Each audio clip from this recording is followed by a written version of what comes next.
নমস্কার শ্রোতা বন্ধুগণ, ভিন্ন স্বাদের গল্পের সমাহার চ্যানেলে আপনাদের সবাইকে স্বাগত জানাচ্ছি। আজকে লেখিকা সুচিত্রা ভট্টাচার্যের লেখা একটি হাসির গল্প পাঠ করে শোনাব। আজ যে গল্পটি আপনাদের সামনে পাঠ করব, গল্পটির নাম বিপিন বিহারীর বিপদ।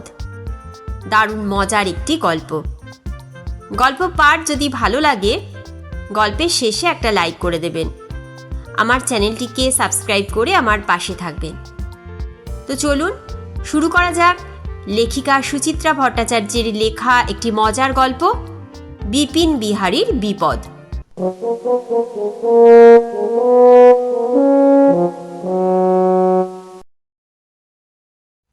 ছুটির সকাল, বাজার থেকে ফিরে সবে খবরের কাগজটি খুলে বসেছি।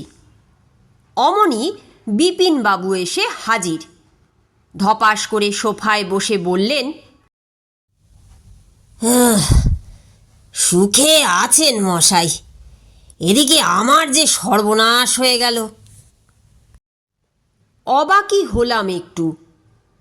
বিপিন বিহারী বটব্যাল একজন নিপাট ভালো মানুষ। পাড়ার কোনো সাতে পাঁচে থাকেন না। বিনা প্রতিবাদে বারোয়ারি পুজোয় চাঁদা দিয়ে দেন।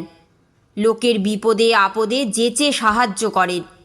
কারো সঙ্গে ঝগড়া নইব নইব চ। এমন মানুষের কি বিপদ ঘটল রে বাবা? ঘাবড়ে যাওয়া মুখে জিজ্ঞেস করলাম, কেন, হলো কি? আর বলবেন না, যা ঝকমারিতে পড়েছি। বিপিনবাবু পা তুলে বাবু হয়ে বসলেন। কাল ছিল আমার পেনশন তোলার দিন। সকাল থেকে মেজাজটা ভারী ফুরফুরে হয়েছিল। ঘুম থেকে উঠেই ব্যাগ হাতে সোজা চলে গেলাম বাজার। দেখেছেন তো বাজারটার কি হাল? 2 ফোঁটা বৃষ্টি হলো কি হলো না, অমনি কাদায় কাদায় 6 লাভ। তার ওপর পরশু রাতে এমন জোরে নেমেছিল। পড়ে গিয়েছিলেন নাকি কাদায়? চোট পেয়েছেন? আহা, এই বুড়ো বয়সে! না না, পড়ব কেন? আমি মশাই গাঁয়ের ছেলে, কাদায় হাঁটা আমাদের অভ্যেস আছে। জানেন তো আমার দেশ কোথায়? নাজাট। ওখানে আপনাদের শহুরে শৌখিন কাদা নয়, রীতিমতো এঁটেল মাটি। পা একবার কাদায় ঢুকলো তো বেরোনোর পরে আস্ত কাদার গাম্বুট। ওই কাদায় কত হাডুডু খেলেছি, ফুটবল পিটিয়েছি। আপনাদের শহরের ওই কাদা আমার কি করবে? একটু আশ্বস্ত হয়ে বললাম, যাক, আঘাত পাননি তাহলে? প্রশ্নই ওঠে না। পকেট থেকে ডিবে বের করে বিপিনবাবু নস্যি নিলেন এক টিপ। তা কাদা মারিয়ে ঢুকলাম তো মাছের বাজারে। ঢুকেই ভিড়মি খাওয়ার জোগাড়। কেন কেন, কি দেখলেন সেখানে? ইয়া বড় বড় ইলিশ। আহা, কি তাদের রং, কি রূপ! গায়ে যেন রূপও ঝিলিক কাটছে। জিজ্ঞেস করলাম, কোথাকার মাছ ভাই? বলল কোলাঘাটের। এমন মাছ আর এবছরে আসেনি বাবু, নিয়ে যান, ঠকবেন না। ব্যাস, অমনি লোভে পড়ে গেলাম। কিনে ফেললাম 1.5 কেজির ইলিশ। বুঝেছি, ওই ইলিশই কেলেঙ্কারি ঘটিয়েছে। মাছ পচা বেরোলো তো? দূর মশাই, বিপিন বটব্যালকে মাছে ঠকাবে? আমার হলো গিয়ে জহুরির চোখ। কানকো দেখে বলে দেব সে মাছ কখন জালে পড়েছে। তাহলে বৌদি কি ইলিশ মাছ পছন্দ করেন না? বলেন কি মশাই, সে তো ইলিশ তোলা তোলা করে খায়। সে কাঁটা চচ্চড়ি খাবে বলে পুঁই শাক আনলাম, সঙ্গে কুমড়ো, বেগুন, ঝিঙে, বাজার ঢুঁড়ে ঢুঁড়ে অসময়ের মূলো। বাহ, এ তো ভালো ব্যাপার। এতে ঝকমারিটা কোথায়? রান্নাটা বুঝি জুতের হয়নি? আমার গিন্নির হাতের রান্না তো খাননি? অমৃত মশাই, অমৃত। অমন উত্তম ইলিশ ভাপা একবার খেলে মৃত্যু পর্যন্ত জিভে লেগে থাকবে। নিজেকে সামলাতে পারলাম না মশাই, লোভে পড়ে একটার জায়গায় 3 পিস খেয়ে ফেললাম। ও, মাছ খেয়েই সর্বনাশ? বুক আইঢাই, অম্বল, বদহজম? আজ্ঞে না স্যার, ওসব মিনমিনে রোগ হবে আজকালকার ছেলে ছোকরাদের, যারা ব্রয়লার মুরগি কাটাপোনা ছাড়া কিছু খেতে শেখেনি। আগে আগে তো নেমন্তন্ন বাড়িতে আমার খাওয়া দেখে ভিড় জমে যেত। একবার 66 পিস মাছ খেয়েছিলাম বিয়ে বাড়িতে, সঙ্গে 85টা রসগোল্লা। রস চিপে নুন মাখিয়ে নয়, রস শুদ্ধ। বলতে বলতে বিপিনবাবুর চোখ জল জল। শরীরের জোশ এখনো যায়নি মশাই, এখনো লোহা চিবিয়ে হজম করতে পারি। আমার ধন্দ লেগে যাচ্ছিল, এমন মহান শক্তি সম্পন্ন লোকের বিপদ এলো কোত্থেকে। মুখ ফসকে বেরিয়ে গেল, তাহলে সর্বনাশটা কি? সেটা বলতেই তো আশা। বিপিনবাবু নড়ে বসলেন। তারপর তো বুঝলেন, খেয়ে দিয়ে তো বেরোলাম ছাতাটি বগলে নিয়ে। মোড়ে গিয়ে পান খেলাম একটা। পান অবশ্য রোজ খাই না, যেদিন আহারটি উত্তম হয় সেদিন আমার পান একটা চাই, মিষ্টি পান। তাতে গদগদে করে গুলকান্দ দেওয়া থাকবে, খাবলা করে চমন বাহার, এবং পাতাটিও হবে মিঠে। লোকটার এই দোষ, বড্ড বেশি বকে, কিছুতেই মূল প্রসঙ্গে আসতে চায় না। অধৈর্যভাবে বললাম, নিশ্চয়ই পান থেকে আপনার কোনো বিপত্তি হয়নি? আমার কথার বাঁকা সুরটি টের পেয়েছেন বিপিনবাবু। হেসে বললেন, চটেন কেন, শুনুনি না? পানের পিকটি ফেলে বাস স্টপে এসে দাঁড়িয়েছি, সঙ্গে সঙ্গে বাস। উঠলাম তো বাসে, আর তখনই গা গুলিয়ে উঠল। বললাম তো আপনাকে, আমি সেই ধাতুতেই গড়া নই। ভরপেট খেয়ে কতবার নাগরদোলায় চড়েছি, একটি দিনের তরেও গা গুলোয়নি। তাহলে হলোটা কি? পকেটমার ছিনতাইবাজের পাল্লায় পড়লেন? ছেলেবেলার এক বন্ধুর সঙ্গে দেখা, হরিসাধন। একসঙ্গে স্কুলে পড়তাম আমরা। হরিসাধনটা ছিল বেজায় ডান পিটে। স্কুলের পেছনে একটা নারকোল গাছ ছিল। টিফিনের সময় গাছটায় তত্তর উঠে গিয়ে ডাব পেড়ে আনত। যাদের গাছ তাদের সঙ্গে এই নিয়ে যে কত ঝামেলা হয়েছে। একবার তো তারা হেড স্যারের কাছে কমপ্লেন ঠুকে দিল। আমাদের হেড স্যার ছিলেন বেজায় কড়া, তার দাপট কি ছিল বাপস! একবার চোখ লাল করে তাকালে আমরা ভয়ে শুকিয়ে যেতাম। সেই হেড স্যার গুনে গুনে 25 বেত লাগিয়েছিলেন হরিসাধনকে। বেচারার হাতে চেটো ফুলে ঢোল, অথচ বাড়িতে বলতেও পারছে না। প্রহারের কারণ শুনলে তাঁরাও ছেলেকে উত্তম মধ্যম দেবেন। বাজারে একটা বরফের দোকান ছিল, সেখান থেকে বরফ এনে রুমালে বেঁধে পুলটিস লাগানো হলো হরিসাধনের হাতে। তাতেও কি হরিসাধনের দৌরাত্ম্য কমেছিল? একটুও না। একদিন তো নিজেরই বাড়ির আম গাছ থেকে আম চুরি করতে গিয়েছিল। হরিসাধনদের ওই আম গাছখানায় কি ভালো আম যে হতো! ক্ষীরসাপতি, কি মিষ্টি, কি মিষ্টি! আপনাকে যে কি করে বোঝাই! ওই আম মুখে দিলে টের পাওয়া যায় কেন আমকে রসালো বলে।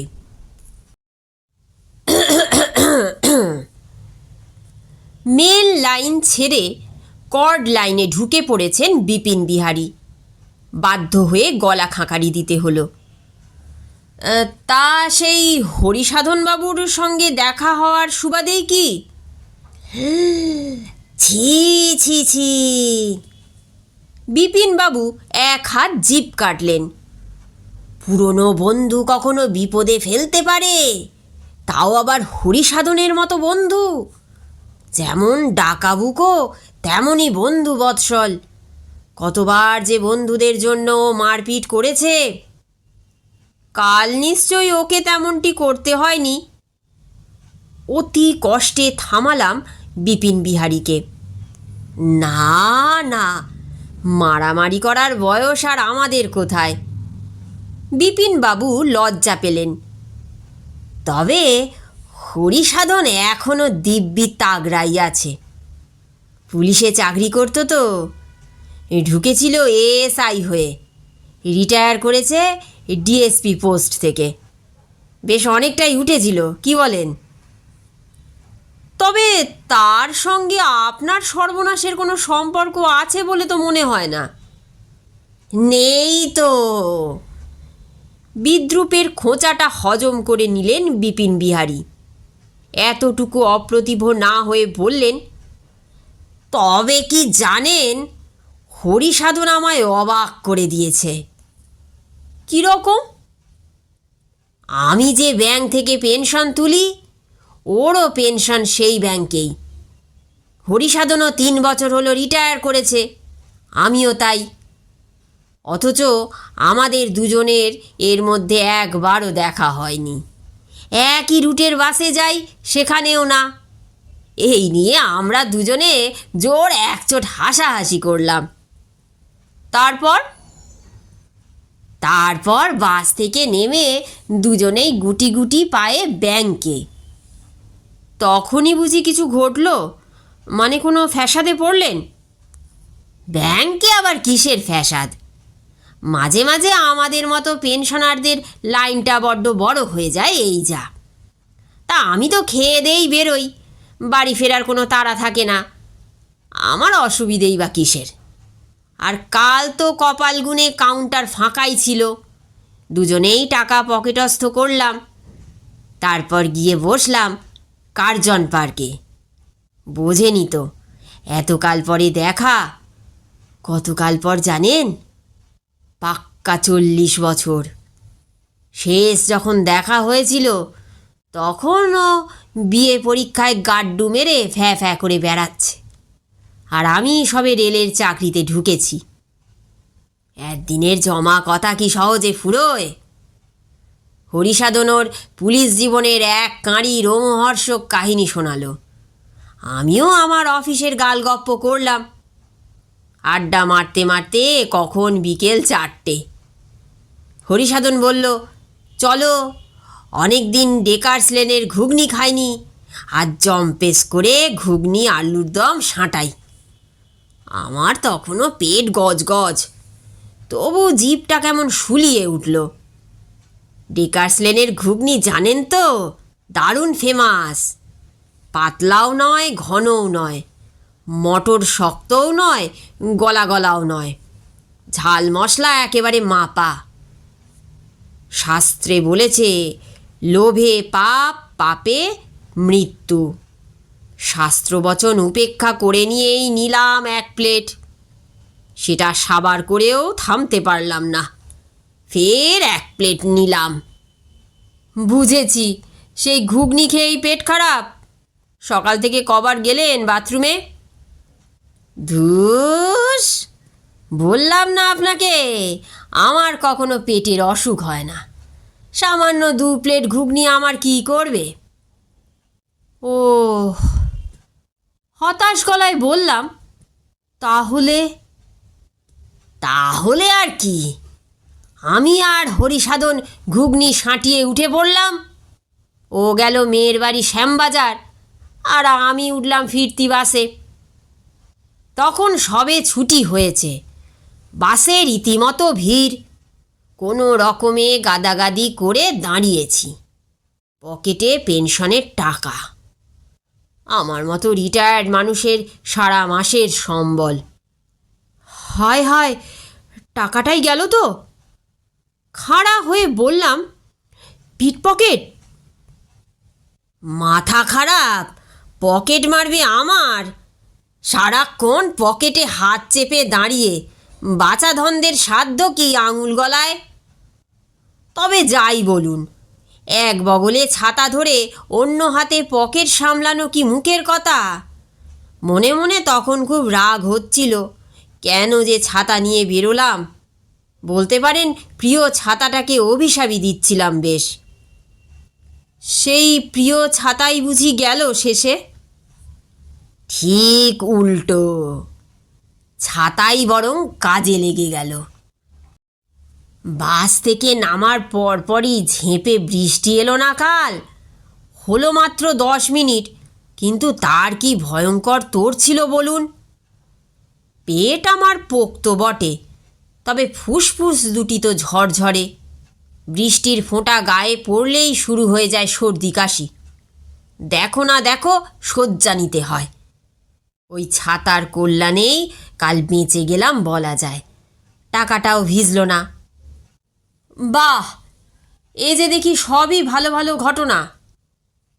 ছাই ভালো। বাড়ি ফিরে গিয়ে কি দেখি জানেন? গিন্নি অন্ধকারে বসে, মুখ কালো করে। কেন কেন? আপনার দেরি দেখে উদ্বিগ্ন হয়ে পড়েছিলেন বুঝি? ও হো, আমার জন্য উদ্বেগ? সেই কপাল কি করেছি মশাই। ফিউজ উড়ে গিয়েছিল মেন মিটার থেকে। ভাবুন, এই গরমে যদি কারেন্ট না থাকে। ইলেকট্রিক মিস্ত্রিদের তো জানেন, ভগবানকে পাওয়া সহজ, কিন্তু তাদের দর্শন মেলা ভার। ও, তার মানে সারা রাত কাল ঘুমোতে পারেননি? সেদ্ধ হয়েছেন গরমে? তাই হতাম যদি নিজে ইলেকট্রিকের কাজ না জানতাম। ওই সব টুকটাক কাজের জন্য আমি মেকানিকের অপেক্ষা করি না মশাই। এই তো গত সপ্তাহে আমার জলের কলটা খারাপ হয়ে গেল। আমি থোড়াই প্লাম্বারের পেছনে দৌড়েছি। আমার মশাই আপনা হাত জগন্নাথ।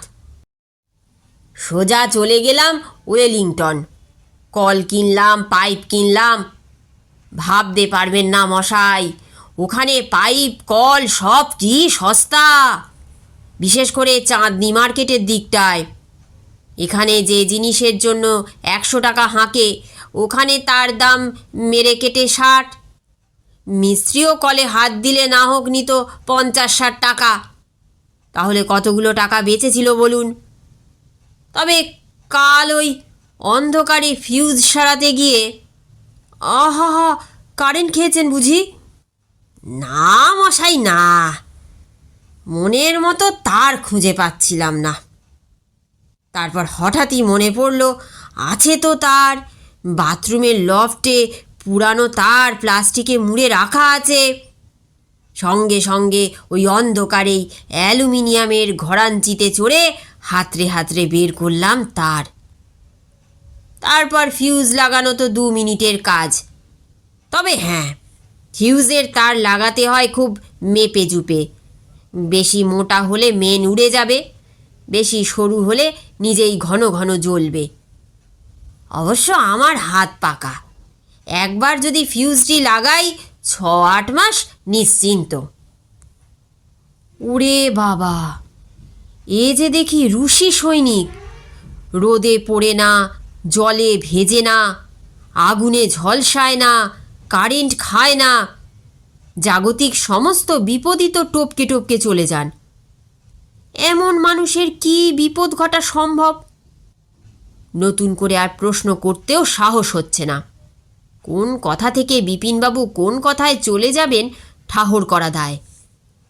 ভয়ে ভয়ে বললাম, সর্বনাশের কথা পরে হবে, এখন একটু চা খাবেন তো? চা? বিপিন বিহারীর প্রৌঢ় মুখখানি সহসা খুশিতে উদ্ভাসিত। অবশ্যই অবশ্যই।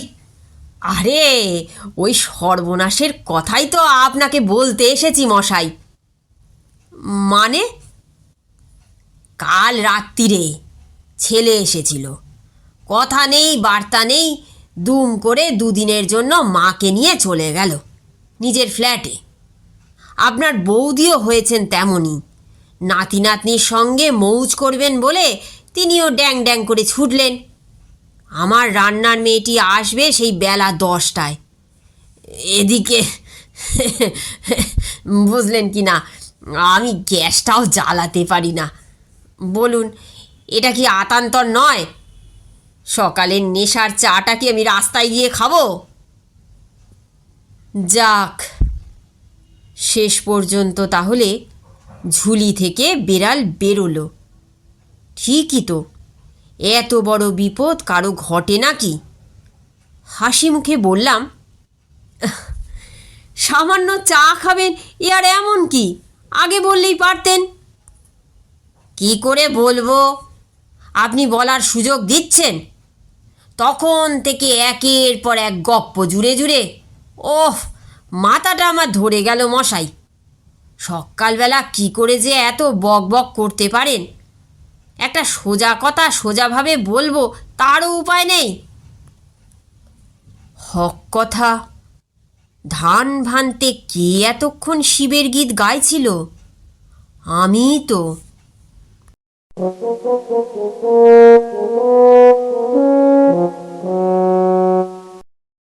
আজকের মতন গল্প পাঠ এখানেই শেষ হচ্ছে। গল্প পাঠ যদি এতটুকুও ভালো লেগে থাকে তবে অবশ্যই একটা লাইক করে দেবেন। আমার চ্যানেলটিকে সাবস্ক্রাইব করে আমার পাশে থাকবেন, যাতে ভিন্ন ভিন্ন স্বাদের বিভিন্ন ধরনের গল্প নিয়ে আপনাদের সামনে হাজির হতে পারি। আপনারা খুব ভালো থাকবেন, সুস্থ থাকবেন এবং সাবধানে থাকবেন। নতুন একটি দিনে নতুন একটি গল্প নিয়ে আপনাদের সামনে আমি আবার হাজির হব।